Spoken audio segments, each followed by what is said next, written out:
All right, now we're going to have our special writer friends come up to the mic, Jane and John. Let's give them a big hand, make them feel at home.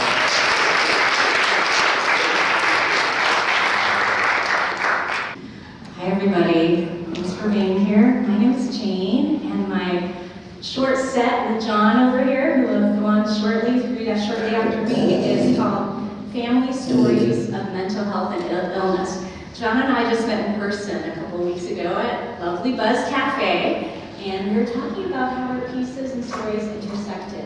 And it was really about our stories of our families and mental health and illness. So I'm going to read a short piece, and then he'll read his. So mine is an excerpt from my writing a memoir in progress, and it's called Growing Up Evangelical, Chinese, and Depressed. Fractures of Race and Mental Illness. And it's basically about growing up with a father who has bipolar disorder and not knowing that he was struggling with that. It is always more frightening not to know the reason than to know. A child will think of a lot of reasons and still not know. Something was different because my father was at home during the weekday and not at work. 7 years old, I played in the backyard with my two sisters.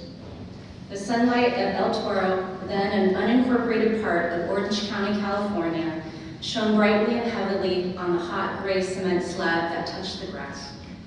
Sometimes, during the summer, we would use magnifying glasses to burn insects with the sun's rays. My father's eyes were red-rimmed with lack of sleep and angry. His eyes had an unusually bright, intense look. He barked at me in admonition for a simple child's game I was playing without cause, it seemed to me. I was taken aback. My mother was the disciplinarian, while my father was the easy, playful one. He would come home from work and pinch my and my sister's cheeks, while my mother doled out the chores and punishments. I was afraid and confused. Peter Lin and another man from the independent Chinese-American evangelical church my family attended were speaking to my father in our living room. From my bedroom upstairs, I could see the men sitting on armchairs made from teak wood with dragons and atmospheric clouds carved into them.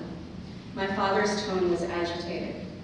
Peter was one of the leaders of the church, which held services in Mandarin for the immigrants and English for the American-born kids like myself. He cajoled my father, trying to get him to seek treatment. My father was gone from home for 2 weeks. My mother would visit him periodically, but said the place didn't allow children to visit, so we couldn't go. I was unclear as to why my father was gone from home. One Sunday at church, one of the boys looked at me, laughed, and said, "Your father is an alcoholic." In my conservative Christian household and church, people weren't supposed to drink alcohol. My father would come home from work, go to the kitchen cabinet, get out a bottle of whiskey, and pour himself a tumbler. But just one tumbler after a hard day's work. My mother would tisk-tisk at his drinking. For a long time, my parents never named my father's mental illness.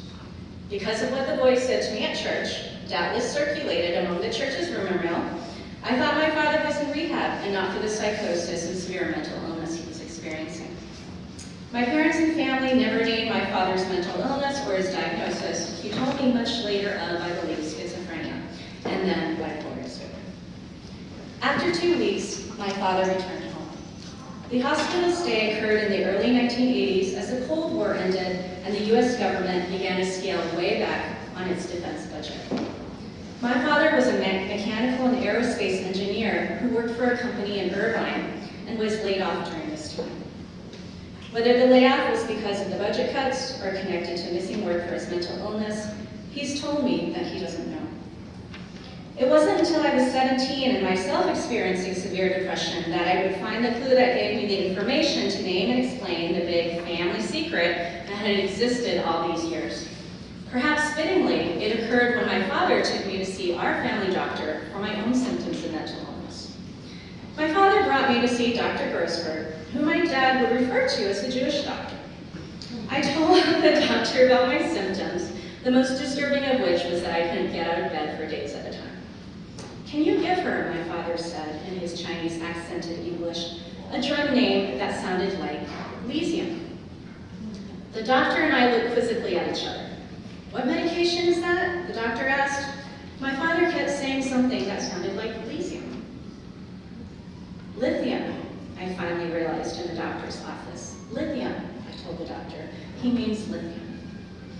I don't know where I had come across the knowledge of lithium and that it was a drug used to treat bipolar disorder. Maybe a newspaper, maybe in my father's subscription to Time magazine. I don't think it was in a school class. Without many more questions from the family doctor, I walked out of his office with a prescription for lithium, which my father and I promptly filled at the drugstore. I kept the bottle of pills in the medicine cabinet and took a few of them for a few days. I didn't take the pills after that. I was 18. I was young. I didn't need to take medication every day.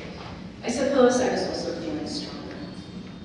When my father suggested to the doctor that I take lithium, I realized that was the medication my father took and that he had bipolar disorder. The pieces of my family's past fell into place. Thank you.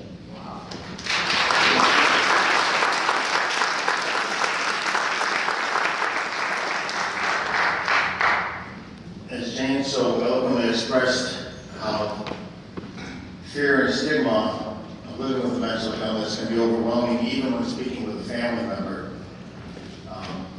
We all need support. I'd like to thank my family NAMI friends for coming in, my support group as well. This is a poem from my book, Disturbance of the Mental. It describes the fears of my racing thoughts, nightly cruel thoughts. You can transpose anything you want with it. Your addictions. I live with bipolar. It's my mania. It's my depression. It's from my PTSD. This is what haunts me and brought me to writing my notes to my family.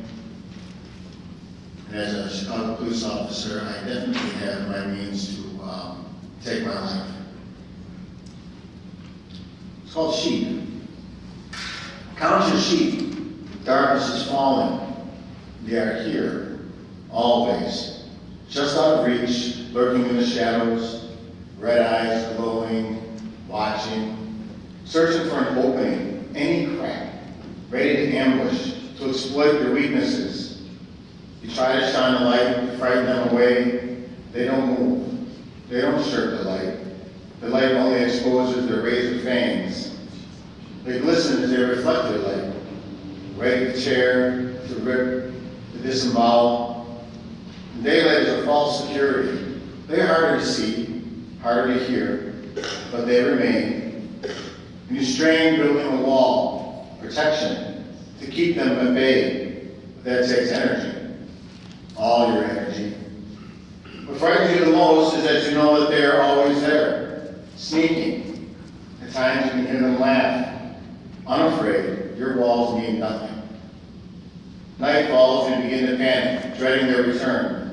Exhausted, you wait for sleep, to escape. But there are times when even your dreams are not safe. They overcome the barriers of your sleep, haunting your dreams. You lay helpless, hoping for sleep, hoping for peace, but their thoughts are being taken, clawed forward away from behind your walls. They distort your past. There is no light, only darkness as their fangs are bent. They tear away at the flesh of your goodness. They expose the bones of your mistakes, of your past. You attempt to grasp on your integrity, your virtue, all the good you have done, any good that you have done. But you can't hold on. You slip slowly down into the black. The pain is overwhelming, ever present. Your feeble attempts to escape receive only laughter, fangs glittering red in your impotent light. The entrails of your hope and your dreams lay about your husk of humanity. The darkness is coming. Count your sheep. The wolves are out. They are here.